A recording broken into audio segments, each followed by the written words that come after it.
12:30 बजे, सिर्फ डीडी उर्दू।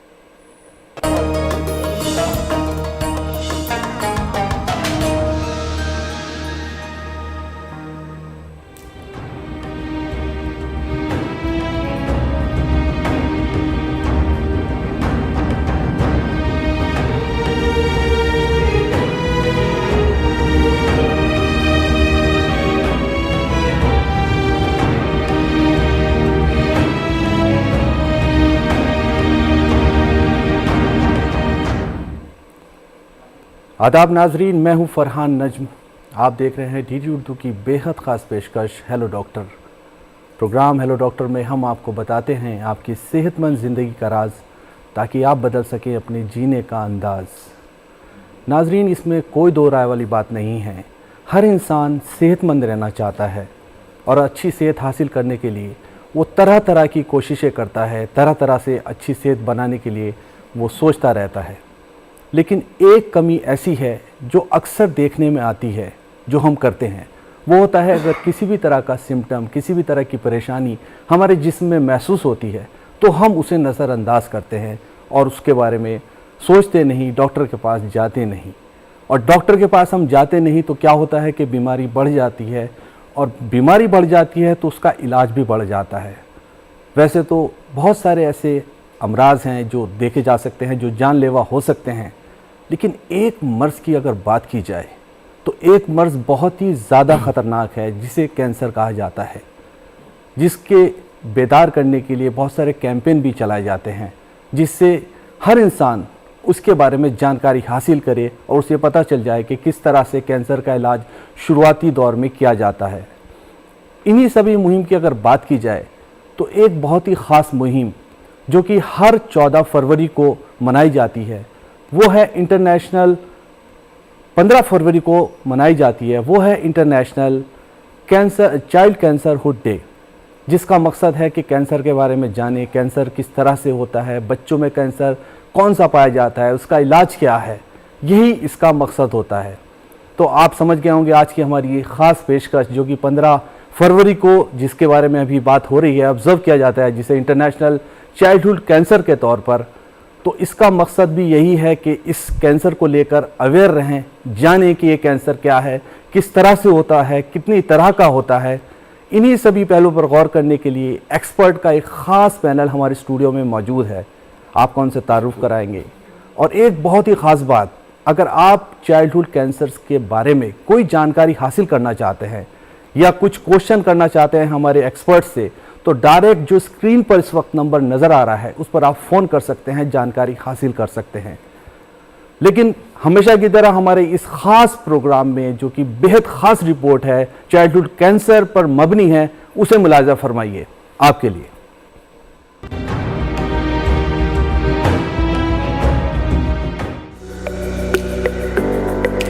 नाजरीन, आज के जदीद तरीन दौर में भी कैंसर एक जानलेवा बीमारी है, लेकिन आज तिब्बी साइंस ने इतनी तरक्की कर ली है कि कैंसर जैसी मुहलिक बीमारी का इलाज भी मुमकिन है, बशर्ते कि इसका वक्त पर पता चल जाए। नाजरीन, ये तो आप जानते ही हैं कि हमारा जिस्म मुख्तलिफ सेल्स का एक मजमुआ है, और जब तक ये सेल्स सही तरीके से काम करते रहते हैं तो हमें किसी तरह की परेशानी का सामना नहीं होता। इन सेल्स को कंट्रोल करने के लिए कुदरत ने हमें एक जामे निजाम बख्शा है, लेकिन जब इस निजाम में मामूल के खिलाफ कोई तब्दीली होती है तो सेल्स गैर मामूली तौर पर बढ़ने लगते हैं। ये सेल्स इस हद तक बढ़ते हैं कि एक ट्यूमर सा बन जाता है, जिसे कैंसर के नाम से जाना जाता है।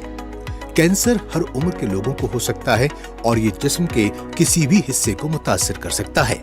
ये सिंगल सेल्स में जेनेटिक तब्दीली के साथ शुरू होता है और फिर बढ़कर एक मजमुआ या ट्यूमर बन जाता है और जिस्म के दीगर हिस्सों को भी अपनी जद में ले लेता है। बच्चों में कैंसर की शरह बड़ों के मुकाबले कम है, लेकिन हर गुजरते साल के साथ कम उम्र मरीजों की तादाद में इजाफा हो रहा है। बालिग अफराद में कैंसर की तरह ही बच्चों में कैंसर की असल वजह बता पाना मुश्किल है। इस सिलसिले में काफी तहकीक की गई है, लेकिन बच्चों में कुछ तरह के कैंसर ही माहौलियाती और तर्ज जिंदगी से मुताल्लिक वजूहात के सबब होते हैं। एक अंदाजे के मुताबिक पैदाइश से 19 साल तक के बच्चे और नौजवान कैंसर से मुतासिर होते हैं। कैंसर का अगर वक्त पर पता चल जाए तो इलाज में आसानी हो जाती है और मरीज मुकम्मल तौर पर ठीक भी हो सकता है। तरक्की याफ्ता या ज्यादा आमदनी वाले मुल्कों में जहां जदीद तरीन तिब्बी सहूलियात तक रसाई आसान होती है, वहां बच्चों में कैंसर के कामयाब इलाज की शरह 80% है, जबकि कम और मुतवस्सित आमदनी वाले मुल्कों में ये शरह 30% है। बच्चों में बोन मैरो और खून का कैंसर ज्यादा पाया जाता है। इसके अलावा बच्चे ब्रेन ट्यूमर और हड्डियों के कैंसर से भी मुतासिर होते हैं। जिस्म के किसी हिस्से में अचानक सूजन या गांठ, अचानक वजन कम हो जाना, जिस्म के किसी भी हिस्से में लगातार दर्द होना, जिल्द पीली हो जाना, एनर्जी कम होना, लगातार बुखार रहना, उल्टी के साथ सर दर्द रहना, नजर धुंधली हो जाना, हड्डियों में मुसलसल दर्द रहना, ये वो अलामात हैं जिनके जाहिर होने पर चौकन्ना होने की जरूरत है। अक्सर स्क्रीनिंग से बच्चों में कैंसर के बारे में मालूम नहीं हो पाता, इसीलिए अलामात को पहचानना निहायत जरूरी है। इसके अलावा बच्चों को किसी भी मुहलिक बीमारी से बचाने के लिए उन्हें छोटी उम्र से ही अच्छी आदत के बारे में बताना चाहिए। उन्हें तंबाकू, सिगरेट, गुटखा और किसी भी तरह की नशीली अशिया के नुकसानात से आगाह करना चाहिए। किसी भी बीमारी से बचाव के लिए मुतवाजिन और सेहतमंद ग़िज़ा का अहम रोल होता है, लिहाजा बच्चों को भी फल, सब्जियां और मोटा अनाज मुनासिब मिक़दार में दें। उनमें सफाई सुथराई की आदत डालें। वजन भी कंट्रोल में रहना चाहिए। पाबंदी से वर्जिश और जिस्मानी सरगर्मियां करवाएं। नाजरीन, आज काफी तादाद में लोग कैंसर के बारे में जानते हैं, लेकिन फिर भी इससे मुताल्लिक़ मालूमात आम करने की जरूरत है। इसीलिए हर साल 15 फरवरी को दुनिया भर में बच्चों में कैंसर का आलमी दिन मनाया जाता है। इसका मकसद बच्चों में कैंसर के बारे में आलमी सतह पर बेदारी में इजाफा करना और जो बच्चे या नौजवान कैंसर से मुतासिर हैं, उनके और उनके कुनबे के अफराद के साथ यकजहती का इजहार करना है। कैंसर जैसी जानलेवा बीमारी से दुरुस्त मालूमात और वक्त पर मुनासिब इलाज से ही महफूज रहा जा सकता है।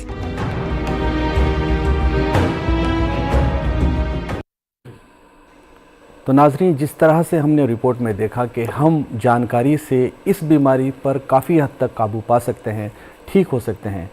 यकीनन नाजरीन, हेलो डॉक्टर प्रोग्राम का भी मकसद यही है कि हम आपको ज़्यादा से ज़्यादा किसी भी बीमारी के बारे में जानकारी फराहम कराएं, आपको उनके बारे में पता चले और वक्त पर आप इलाज कर पाएँ। सबसे पहले तो दुआ यह है कि किसी तरह की बीमारी ना हो, लेकिन अगर हो जाती है तो वो ठीक भी हो जाए।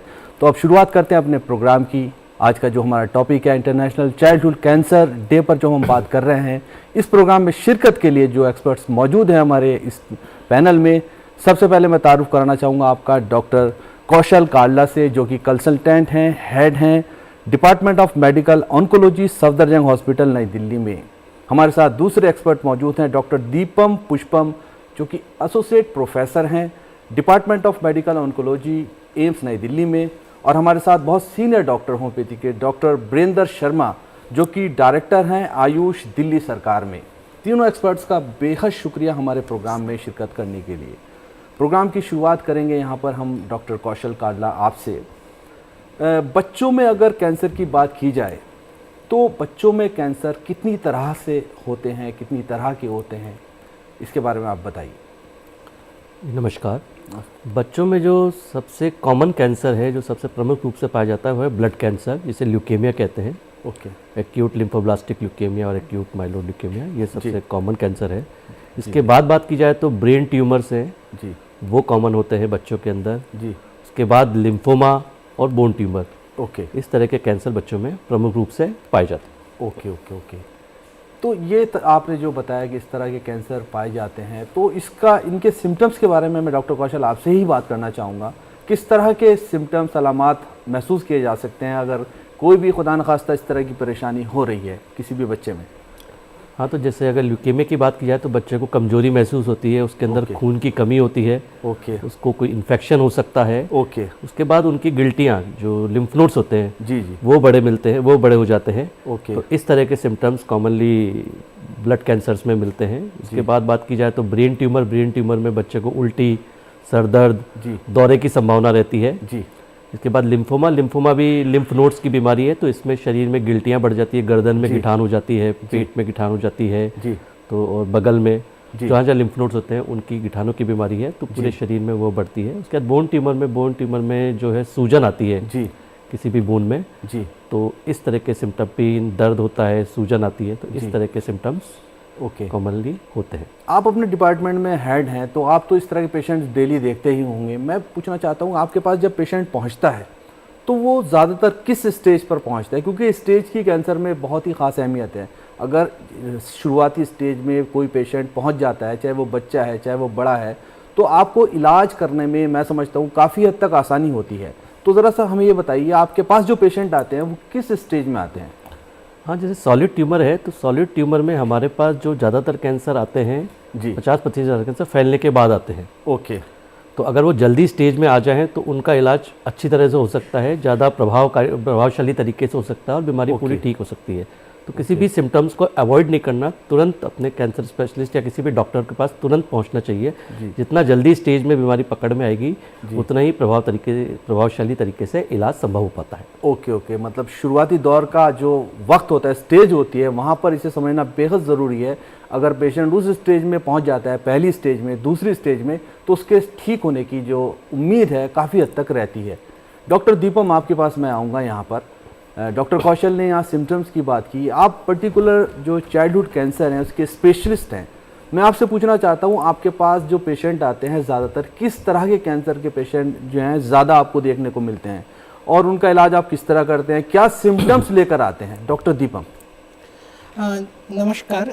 जैसा कि डॉक्टर कौशल ने बताया, सबसे कॉमन कैंसर जो है वो ब्लड कैंसर होता है बच्चों में। ओके। तो जैसे डॉक्टर कौशल ने बताया कि कमजोरी, इन्फेक्शन, थकान, ये सारे सिम्टम्स लेके बच्चे आते हैं। ओके। दूसरा ब्रेन ट्यूमर्स का, जिसमें कि लगातार सर दर्द रहेगा, उल्टी के जैसे भाव आते हैं मरीज को।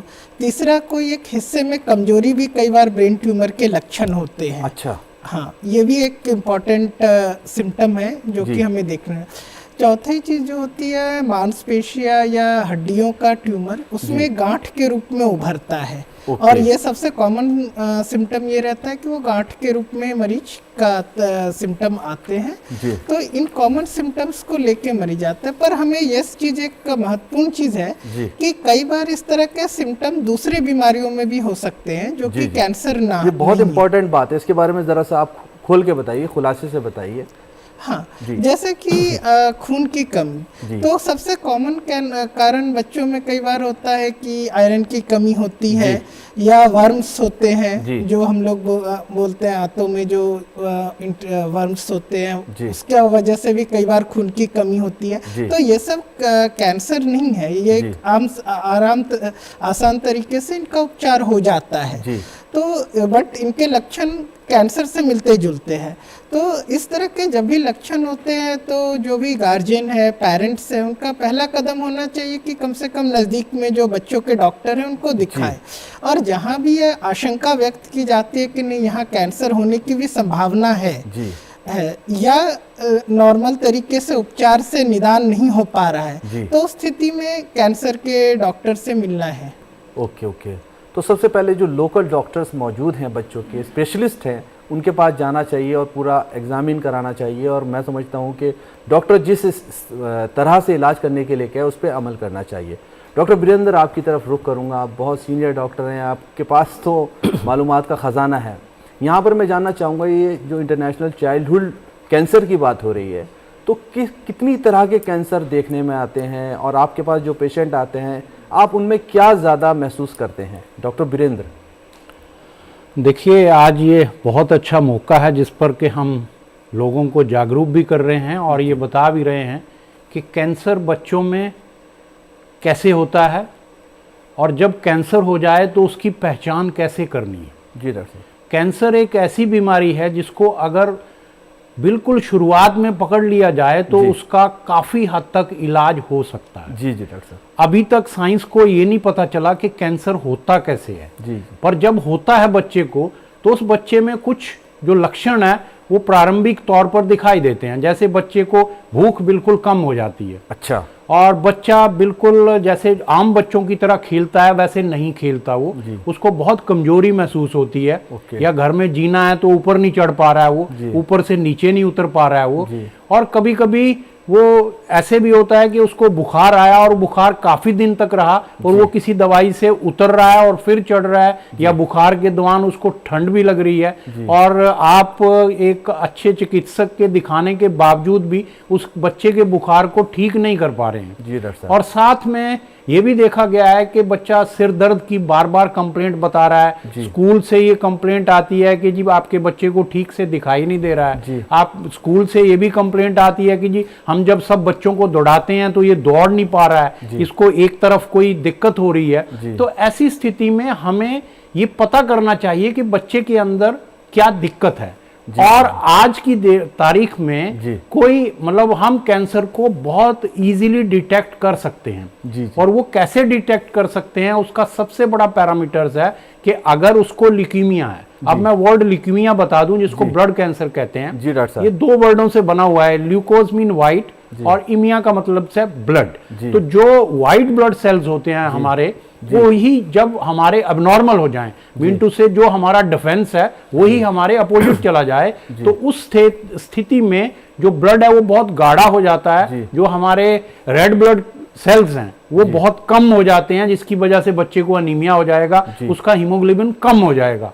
और तीसरा जो प्लेटलेट्स काउंट है वो भी कम हो जाएगा, उससे उसको ब्लीडिंग होने लगेगी, कहीं भी आपको चकते दिखने लगेंगे, उसके जो दांत हैं या जो मसूड़े हैं उनमें कभी कभी खून की दिखाई देने लगेगा, या उसको ऐसे भी होगा कि कहीं गिर गया तो बहुत चोट ना लगने की वजह से भी वहां एक नील पड़ जाएगा। तो ऐसी स्थिति में जब ऐसी लक्षण सामने आते हैं तो उसको एक कैंसर स्पेशलिस्ट से दिखाना चाहिए। पर यह भी मैं बात क्लियर कर दूं, जैसे अभी हमारे माहिर ने भी बताया कि गांठ का होना, सभी गांठें कैंसर नहीं होती। बहुत सारी गांठें बच्चों में दूसरी बीमारियों के साथ भी हो सकती हैं, जैसे किसी बच्चे को टीबी की गांठ भी हो सकती है, बहुत सारे बच्चों को न्यूरोफाइब्रोमास हो जाते हैं जो कि कैंसरस नहीं है। तो ये मान लेना कि सारी ही बीमारियां या सारे ही बुखार या बच्चा अगर बहुत कमजोर हो गया है तो उसको कैंसर हो गया है, ऐसा भी भ्रम है, ऐसा नहीं करना चाहिए। पर उसका उचित निदान शुरू से अगर करवाएं तो कैंसर को काफी हद तक कंट्रोल किया जा सकता है, एटलीस्ट उसकी उम्र को काफी बढ़ाया जा सकता है। उम्र को काफ़ी बढ़ाया जा सकता है, इस बारे में समझना चाहिए। और जो हमारे डॉक्टर वीरेंद्र ने बताया है बहुत ही इंपॉर्टेंट बातें हैं, सभी उसका ख़ास ध्यान रखने की ज़रूरत है। यहाँ पर डॉक्टर कौशल मैं आपकी तरफ आऊँगा। एक सवाल यहाँ पर एक ये बनता है कि अगर किसी तरह से कैंसर डिटेक्ट हो जाता है किसी बच्चे में, तो फैमिली को उसके इलाज के बारे में किस तरह से सोचना चाहिए, क्या क्या उसमें कुछ फॉर्मेलिटीज़ होती है या जो तरीक़े हैं उसके बारे में आप ज़रा सा बताएं। जब कैंसर किसी फैमिली में मालूम पड़ता है जी, तो डेफिनेटली फैमिली को एक शॉक लगता है, उनको एक झटका लगता है कि कैसे हो गया जी, और उनको दिखाई देता है कि ये लाइलाज बीमारी है। ज़्यादातर फैमिलीज़ में ये धारणा है कि कैंसर हो गया तो ठीक नहीं होगा जी। तो ये बिल्कुल गलत है। कैंसर का इलाज उपलब्ध है। फैमिली को बहादुरी से डट के सामना करना है इस बीमारी का, क्योंकि बीमारी सिर्फ एक बच्चे की नहीं है, फैमिली की बीमारी है। पूरी फैमिली को इसके लिए एफर्ट करने पड़ेंगे। तो तुरंत जैसे ही कैंसर का पता लगे, जो भी सबसे नज़दीकी कैंसर स्पेशलिस्ट हो उनसे मिलना चाहिए, क्योंकि कैंसर का इलाज उपलब्ध है। हाँ, इलाज लंबा चलता है। अच्छा। इसलिए मैंने बोला कि नज़दीकी, जैसे किसी गाँव में है तो नियर बाय जो डिस्ट्रिक्ट है, सबसे नियर बाय जो जगह है वहाँ पर जहाँ पर कैंसर स्पेशलिस्ट उपलब्ध है वहाँ पर उपचार के लिए उनको जाना पड़ेगा। और ये इलाज लंबा चलता है, इनको रेगुलर पूरा इलाज कराना पड़ेगा।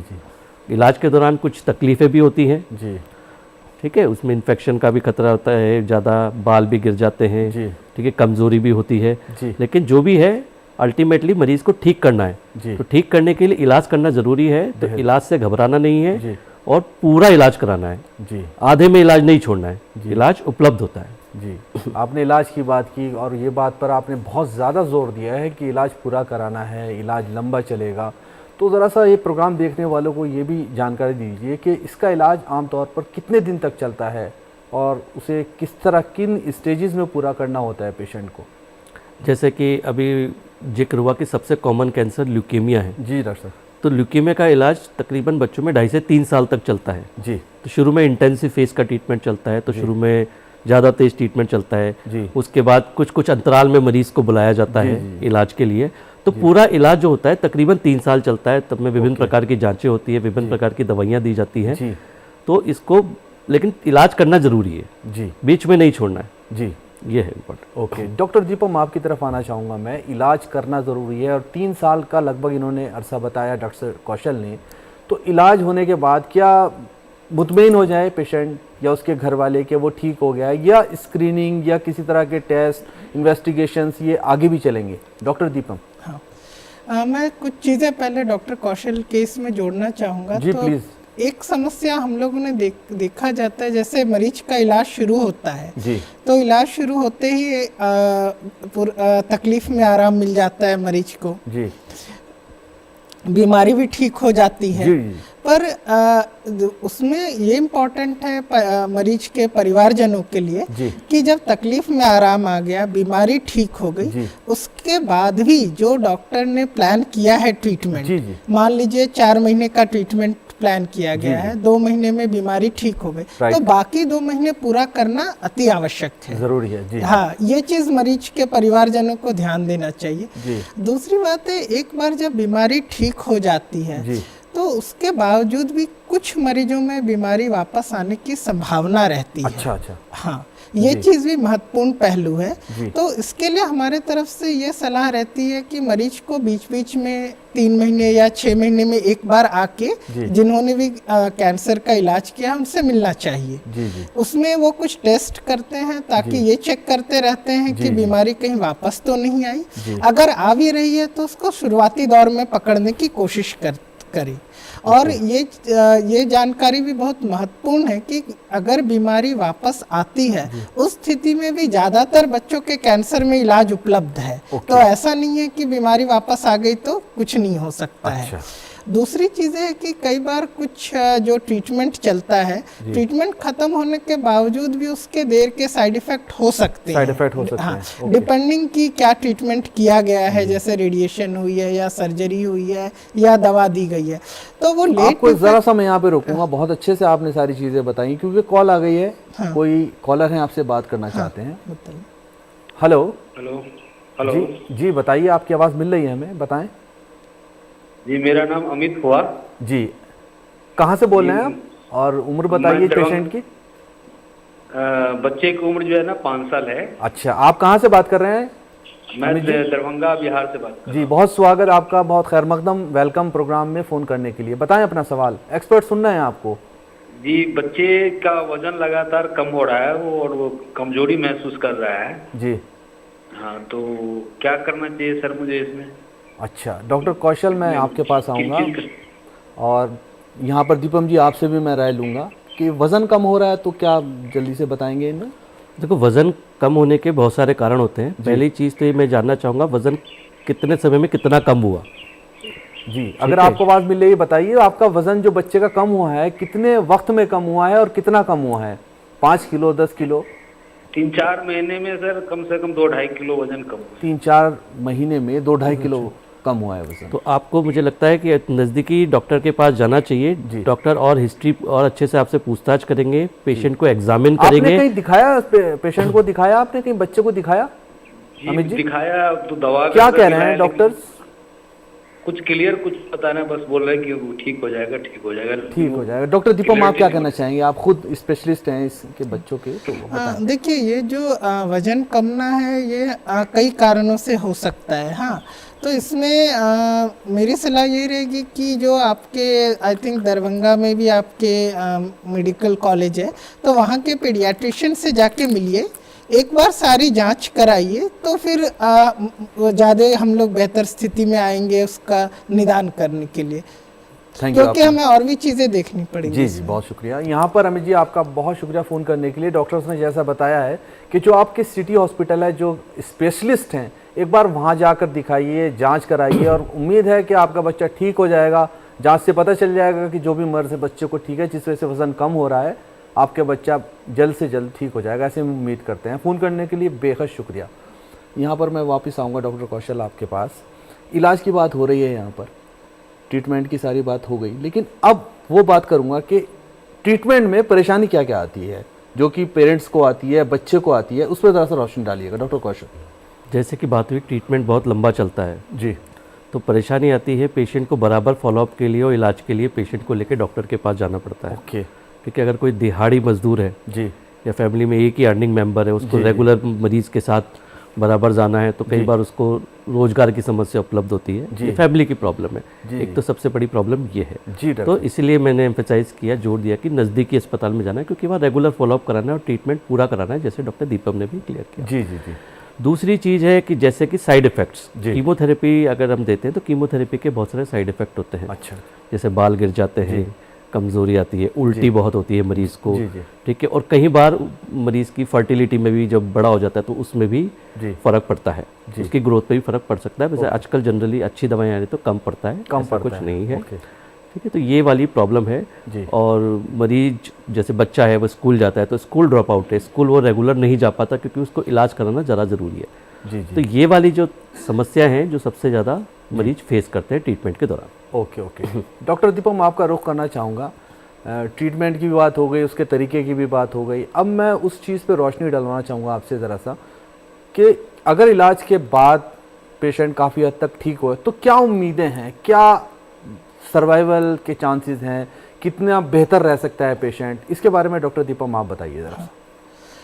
देखिए, कैंसर का क्या आउटकम होगा, ये किस प्रकार का कैंसर है उस पे निर्भर करता है, और दूसरा कि वो किस स्टेज में है, या ब्लड कैंसर में हम लोग स्टेज नहीं यूज करते, बोलते हैं किस रिस्क कैटेगरी में है। ओके, हाँ, रिस्क कैटेगरी में, हाँ, तो उसके आधार पे निर्भर करता है। बट अगर मैं मोटा मोटी बोलूं एक आम भाषा, सहज भाषा में, तो जो पाश्चात्य देशों में है वहाँ लगभग 80 से 90% बच्चों के कैंसर क्योर हो जाते हैं। उसका दो कारण है, एक तो वहाँ जल्दी बीमारी पकड़ में आती है, लोग जागरूक है, बहुत ज्यादा इम्पोर्टेंट चीज है। हाँ, लोग जागरूक है और शिक्षित लोग हैं। दूसरी चीज है कि उनकी आर्थिक क्षमता हमारे लोगों से कहीं ज्यादा है, ये एक कारण। बट हमारे यहाँ भी जो हमारे एम्स, टाटा और पीजीआई चंडीगढ़ अन्य संस्थानों से डाटा है, उसमें भी हमारे यहाँ लगभग 65 से लेकर 75% बच्चे बिल्कुल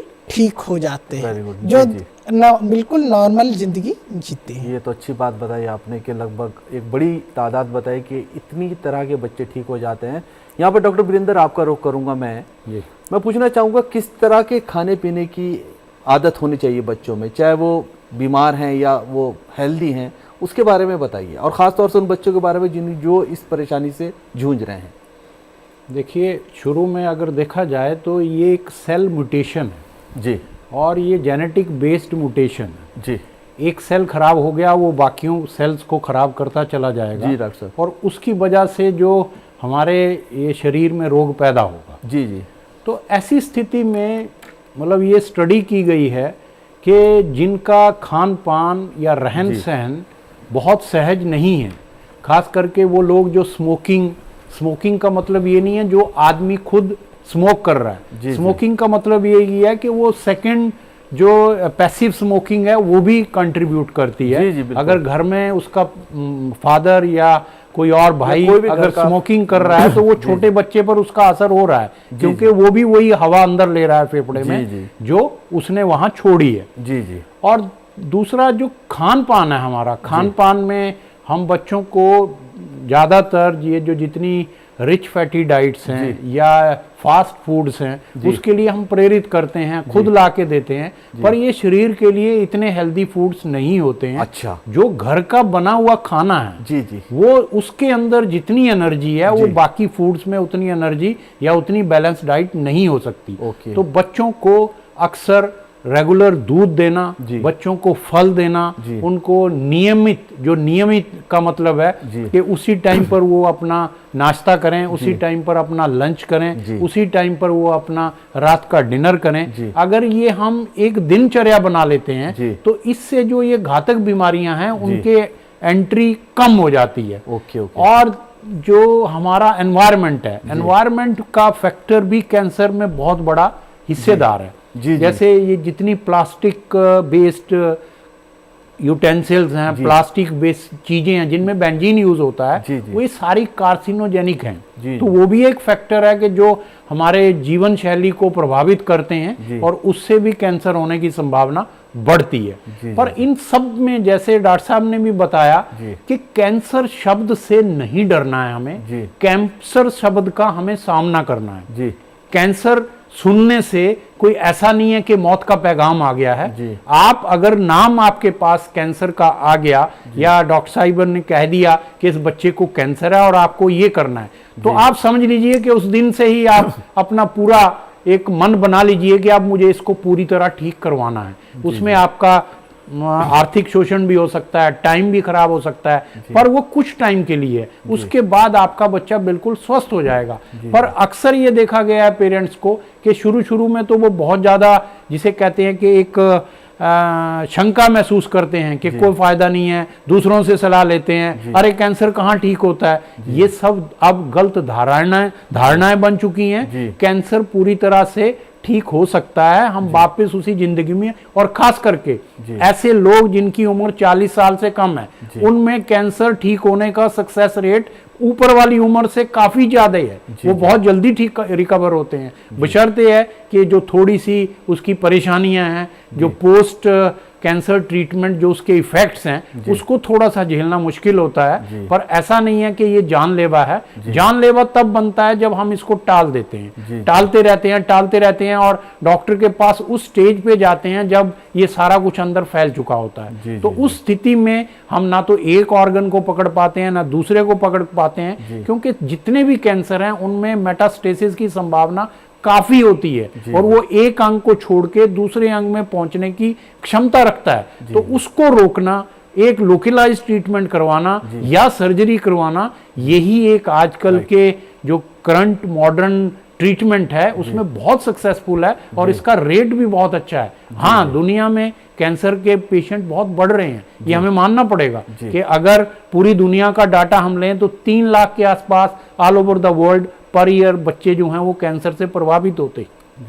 पर इसमें यह भी बताना पड़ेगा कि करीब 2 लाख के आसपास बच्चे ठीक भी हो रहे हैं। ऐसा नहीं है कि वो ठीक नहीं हो रहे हैं। जो थोड़ी सी हमारे पास जो मोर्टेलिटी इंक्रीज हो रही है वो ड्यू टू नॉन अवेयरनेस, जो हमारे बीच में जो एक जागरूकता नहीं है इस बीमारी के बारे में, इसलिए हमारा जो रेट है ये इंक्रीज हुआ है। अगर हर एक माँ बाप या हर एक बुद्धिजीवी ये समझ ले कि मेरे को ये लक्षण दिखाई दे रहे हैं तो और मुझे अपना इलाज करवाना है, मुझे रेगुलर अपना ब्लड टेस्ट करवाना है, मुझे अपने सारे टेस्टिंग करवाने हैं। और इसके टेस्टिंग थोड़े से बाकी टेस्ट से डिफर होते हैं। जैसे मान लो कि हमने लंबर पंचर करना है, वहां से पानी लेना है, या बोन मैरो को एस्पिरेट करना है, वो थोड़ा सा पेनफुल प्रोसीजर हो सकता है, पर वो ट्रीटमेंट के लिए बहुत ही सक्सेस है। उससे हम ट्रीटमेंट का जो फर्दर टारगेट है वो एकदम हम फिक्स कर सकते हैं। अच्छा, आपने बहुत सारी बातें बताई और बहुत अच्छी बातें बताई डॉक्टर साहब। यहाँ पर जिस तरह से बताया आपने कि अगर शुरुआती दौर में हम इस मर्ज को पकड़ लेते हैं तो उम्मीदें बहुत ज़्यादा हैं।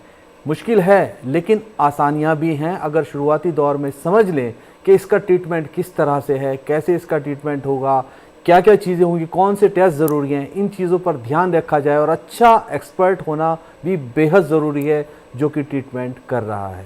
प्रोग्राम को आगे बढ़ाते हैं। यहाँ पर डॉक्टर कौशल की तरफ मैं आना चाहूँगा। डॉक्टर कौशल, सरकार जो काम कर रही है, कैंपेन चला रही है, वो तो चला ही रही है, इसके अलावा सरकार जो है स्कीम्स भी चला रही है जिससे कैंसर पेशेंट को फ़ायदे हो रहे हैं, जिसमें उसे इकोनॉमिकल फ़ायदे हो रहे हैं या वैसे फ़ायदे हो रहे हैं कि वो हॉस्पिटल में जाके आसानी से दिखा सकते हैं। इस पर आप पे बात जारी रहेगी, लेकिन एक कॉल ले लेते हैं। हम यहाँ पर एक फ़ोन आ गया है। हेलो हेलो जी, आपकी आवाज़ मिल रही है, बताइए। ये मेरी बारह मास खांसी बनी रहती है। आपका नाम क्या है? आप कहाँ से बोल रही हैं? जी, कानपुर से आप बात कर रही हैं। पेशेंट की उम्र बताइए। 37। जी, अपनी प्रॉब्लम बताइए। फोन करने के लिए शुक्रिया। बताइए अपनी प्रॉब्लम। जी, 12 मास में खांसी बनी रहती है। 12 मास खांसी रहती है आपको? अच्छा, कब से रहती है, कितने वक्त से खांसी है आपको? खांसी वाली तो आती रहती है बराबर। आती रहती है। आपने लोकल डॉक्टर्स को दिखाया कानपुर में? अपने आसपास जो भी डॉक्टर हैं उनको दिखाया? जी। क्या इन्वेस्टिगेशंस किए उन्होंने और क्या आपको उन्होंने बताया रिपोर्ट में? मतलब सब ठीक ठाक है, अल्लाह का सब ठीक ठाक है, और खांसी बनी रहती है। अल्लाह का शुक्र, सब कुछ ठीक ठाक है। ठीक है, तो फिर फोन आपने मतलब किस मर्ज को जानने? अच्छा, खांसी क्यों आती रहती? खांसी क्यों आती रहती है डॉक्टर? हाँ, घरेलू नुस्खा। अच्छा, आप ये सोच रही हैं कि कैंसर का कोई ये सिम्टम तो नहीं है। डॉक्टर कौशल आपकी तरफ आना चाहूँगा। पेशेंट का सब ठीक है, उन्होंने दिखा लिया है, रिपोर्ट भी ठीक है, उन्हें डाउट है कि कोई कैंसर की प्रॉब्लम तो नहीं। आवाज़ वैसे कट रही है उनकी, साफ नहीं आ रही है, लेकिन जितना हम समझ पाए। जी, अभी डॉक्टर आपके बारे से जवाब दे रहे हैं आपके सवाल का। हाँ, 37 साल की महिला जिनको खांसी रहती है, तो खांसी का कमर में भी दर्द की शिकायत कर रही है, वो समझ में नहीं आ पा रही। हाँ, तो कैंसर होने की संभावना बहुत कम है इस मरीज में। तो मुझे नहीं लगता कि कैंसर है, क्योंकि इन्होंने जांचें भी करा ली है सारी, सब कुछ नॉर्मल है जी। तो खांसी का कारण कैंसर तो नहीं है जिस हिसाब से इन्होंने डॉक्टर साहब ने बताया है जी। तो मुझे लगता है कि इनको एक रेस्पिरेटरी फिजिशियन को एक बार दोबारा दिखाना चाहिए। खांसी का कारण क्या? खांसी के बहुत सारे कारण है, कैंसर एक रेयर कारण है। देखिए, डॉक्टर ने यहाँ पर बताया है कि आप एक बार दोबारा से किसी जो लंग्स के डॉक्टर होते हैं उनको दिखा लीजिए और एक बार उनसे भी चेकअप करा लीजिए। वैसे डॉक्टर ने जहाँ तक समझा है आपकी चीज़ों को, ये कैंसर तो नहीं लग रहा है उनको, कोई नॉर्मल इन्फेक्शन हो सकता है, एलर्जी हो सकती है। उम्मीद करते हैं आप जल्दी से डॉक्टर को दिखाएंगे और ठीक हो जाएंगी। फ़ोन करने के लिए बेहद शुक्रिया आपका। हम बात कर रहे थे स्कीम्स की डॉक्टर कौशल, तो किस तरह की स्कीम्स हैं ज़रा प्रोग्राम देखने वालों को उसके बारे में बताएं। हाँ, जैसे भारत सरकार द्वारा आयुष्मान भारत स्कीम चलाई जा रही है, जिसमें प्रत्येक परिवार को 5 लाख रुपए का जी मेडिकल इंश्योरेंस मिलता है। तो एक बहुत ही प्रभावशाली स्कीम है जी। तो अगर किसी भी बच्चे को या किसी भी मरीज को कैंसर होता है जी, तो किसी भी आयुष्मान अप्रूव्ड सेंटर में जाके इलाज करा सकता है। 5 लाख का खर्चा सरकार मुफ्त देती है। और जो बच्चों के कैंसर में जो ज़्यादातर ट्रीटमेंट होता है वो जी, तो 5 लाख के अंदर जनरली जी ख़त्म हो जाता है। तो एक बहुत ही बड़ी सुविधा सरकार ने मरीजों को दे रखी है जी जी। दूसरी चीज़, कोई भी सरकारी अस्पताल है, सरकारी मेडिकल कॉलेज में ज़्यादातर जी जो भी है, ज़्यादातर दवाइयाँ फ्री उपलब्ध है जी जी। तो वहाँ पर भी फ्री इलाज हो जाता है जी। तीसरा, स्टेट गवर्नमेंट्स भी अपनी अलग अलग स्कीम्स देती हैं, उसमें भी मरीजों को फ़ायदा होता है। उसके अलावा जैसे कुछ महंगे प्रोसीजर या महंगा इलाज होता है कैंसर का, जैसे बोन मैरो ट्रांसप्लांट वगैरह, उसके लिए केंद्र सरकार की तरफ से राष्ट्रीय आरोग्य निधि अम्ब्रेला स्कीम है। अच्छा, उसमें भी मरीजों को 15 लाख तक का उपचार फंड रिलीज किया जा सकता है कैंसर के इलाज के लिए। उसमें कैंसर नहीं और भी बीमारी है, तो कैंसर भी एक प्रकार की बीमारी है जी जी जी। तो इस तरह सरकार के द्वारा कुछ स्कीम चलाई जा रही है जिससे मरीजों को प्रभावशाली तरीके से इलाज। बहुत सारी ऐसी स्कीम्स हैं जिससे फायदा उठाया जा सकता है और अपना इलाज किया जा सकता है। यहाँ पर डॉक्टर दीपक कुछ कहना चाह रहे हैं आप जी, बताएं। देखिए, केंद्र सरकार और राज्य सरकार दोनों की बहुत सारी स्कीम्स है और दूसरी चीज ये है कि केंद्र और राज्य सरकार दोनों के हॉस्पिटल से बुनियादी कैंसर इलाज एक तरह से मुफ्त ही है। अच्छा, हाँ, इसमें जी, और ज्यादातर अस्पताल में एक समाज कल्याण अधिकारी होता है जी, जी। वो क्या करता है कि जो भी परिवार है उसकी आय का आकलन करता है, उनके जो दस्तावेज वगैरह देखता है, जैसे कुछ राशन कार्ड हुआ, बीपीएल कार्ड हुआ वगैरह, उसके हिसाब से वो आकलन करके वो उनको गाइड करता है कि कौन से स्कीम में उनको सहायता मिलना उनके लिए आसान रहेगा। तो ये सारी सुविधा भी ऑलमोस्ट सारे केंद्र और राज्य सरकार के हॉस्पिटल्स में आ गई है जी जी। और कई सारे संस्थाएं भी हैं जो बच्चों के लिए खुल के मदद करती है इलाज के लिए। मैं तो यही कहूँगा कि रास्ता चलो, मददगार खुद आएंगे आगे बढ़ के। जी जी जी, तो रास्ता चलिए, मददगार खुद आएंगे आगे बढ़कर। अपने प्रोग्राम को आगे बढ़ाते हैं। डॉक्टर वीरेंद्र की तरफ रुख करना चाहूँगा। डॉक्टर वीरेंद्र सर, मैं यहाँ पर पूछना चाहूँगा, अगर कोई पेशेंट ठीक हो जाता है एक बार कैंसर से, तो कुछ जो सोशल उसकी लाइफ है कहीं ना कहीं उससे अफेक्टेड होती है, तो वहाँ पर आप किस तरह का मैसेज देना चाहेंगे उन लोगों को जो उसके आसपास हैं, जो उसके टच में हैं, वो कोई हीन भावना या किसी तरह का उससे परहेज़ ना रखें, उसके बारे में कुछ बताएं।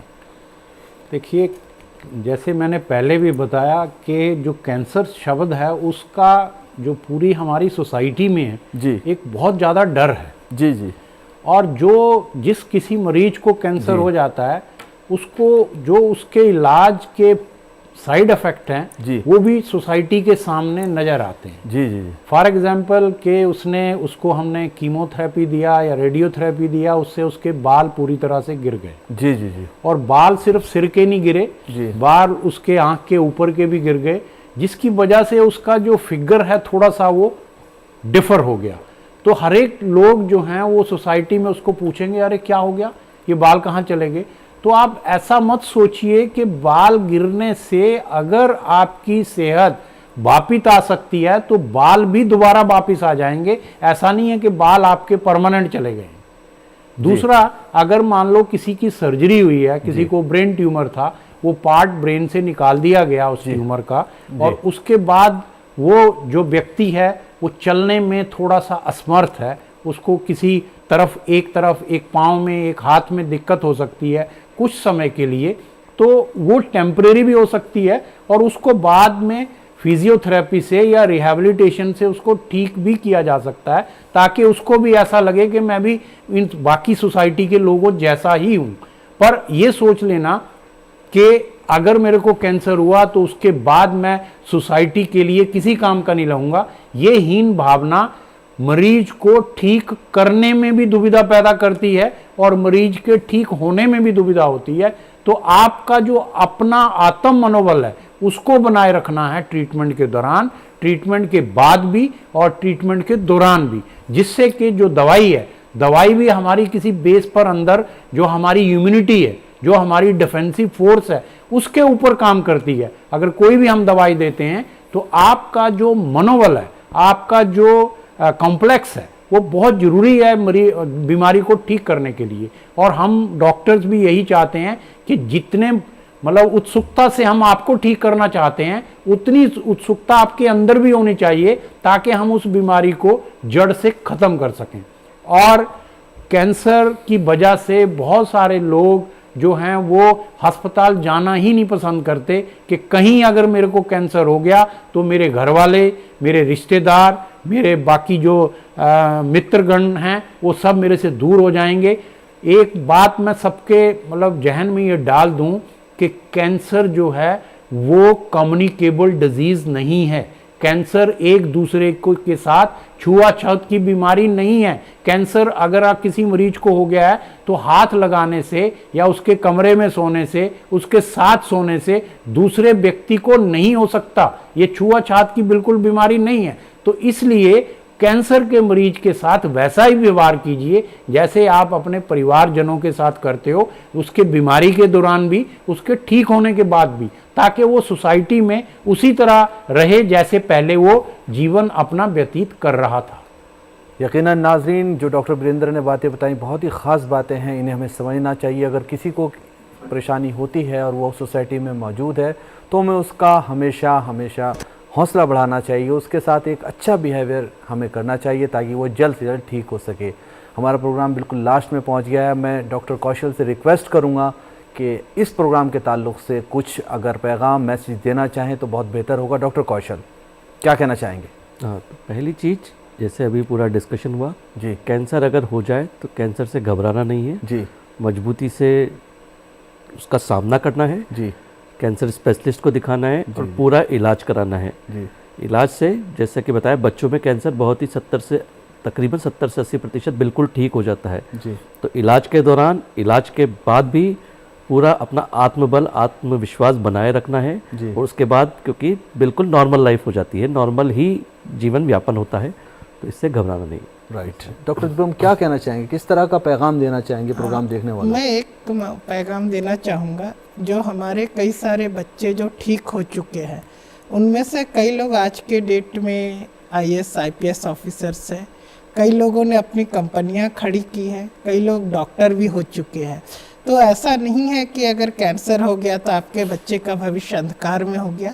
ये एक, जैसा कि डॉक्टर वीरेंद्र ने कहा कि एक टेम्प्रोरी फेज है, उसमें हमें स्ट्रगल करना है। एक बार बच्चा ठीक हो जाता है तो फिर तो पूरी ज़िंदगी खुली है सब कुछ करने के लिए। बहुत शुक्रिया। डॉक्टर वीरेंद्र, फाइनली आप ही के पास आना चाहूँगा और अच्छा सा पैगाम आप दीजिए प्रोग्राम देखने वालों को। देखिए, कैंसर एक नाम हम आज ले रहे हैं, पर बीमारी कोई सी भी हो, उस बीमारी में जो हमारी दिनचर्या है, खान पान है, वो सब बीमारियों के लिए एक दृढ़ संकल्प है। अगर हम अपना स्वास्थ्य ठीक रखते हैं, खाने का टाइम ठीक रखते हैं, खाने में सही वस्तुओं का इस्तेमाल करते हैं, अपने व्यायाम की तरफ ध्यान देते हैं, बच्चों को खेलने के लिए टाइम देते हैं, बच्चों की निद्रा पूरी होती है, तो ये सब चीज़ें बीमारियों को दूर रखने का सबसे उचित साधन है।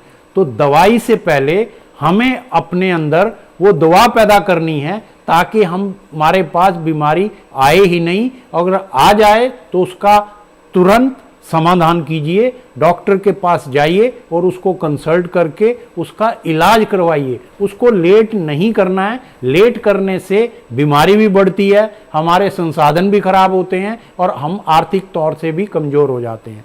तो आप खान पीन का ध्यान रखिए। अगर घर में कोई धूम्रपान कर रहा है तो हाथ जोड़ विनती है कि उनको कहिए कि ये धूम्रपान बंद कर दो।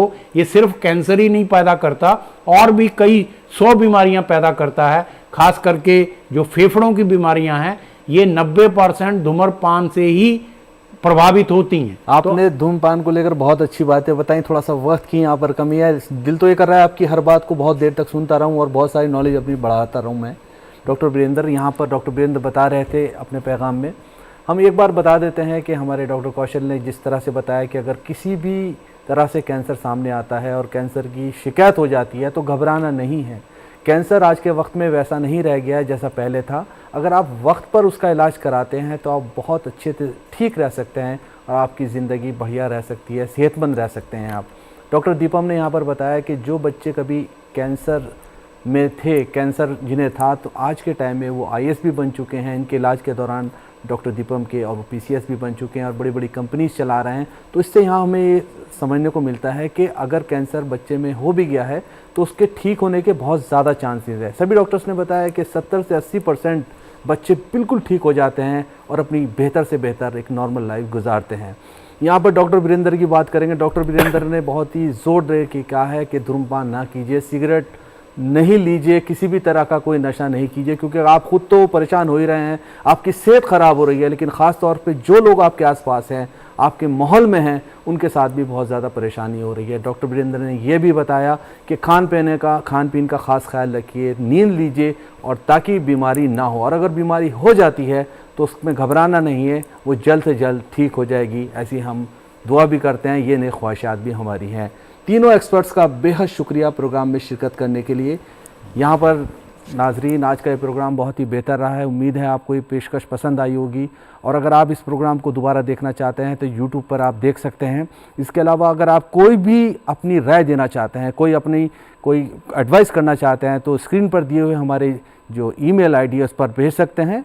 और फ़िलहाल के लिए मुझे दीजिए इजाज़त। अपना ख़ास ख्याल रखिए, सेहतमंद रहिए, खुश रहिए। आदाब। कैंसर आज भी एक मुहलिक बीमारी समझी जाती है। ये बीमारी बच्चों और बड़ों किसी को भी लाहिक हो सकती है। अगर वक्त पर पता चल जाए तो कैंसर का इलाज मुमकिन है। अक्सर स्क्रीनिंग से बच्चों में कैंसर का पता नहीं चल पाता। ज्यादा दिन तक बुखार, सर में शदीद और लगातार दर्द, वजन में अचानक कमी, जिस्म के किसी भी हिस्से में गांठ या सूजन को नजरअंदाज न करें। बच्चों में छोटी उम्र से ही अच्छी आदतें पैदा करें। उन्हें सफाई सुथराई और अच्छी ग़िज़ा की अहमियत समझाएं।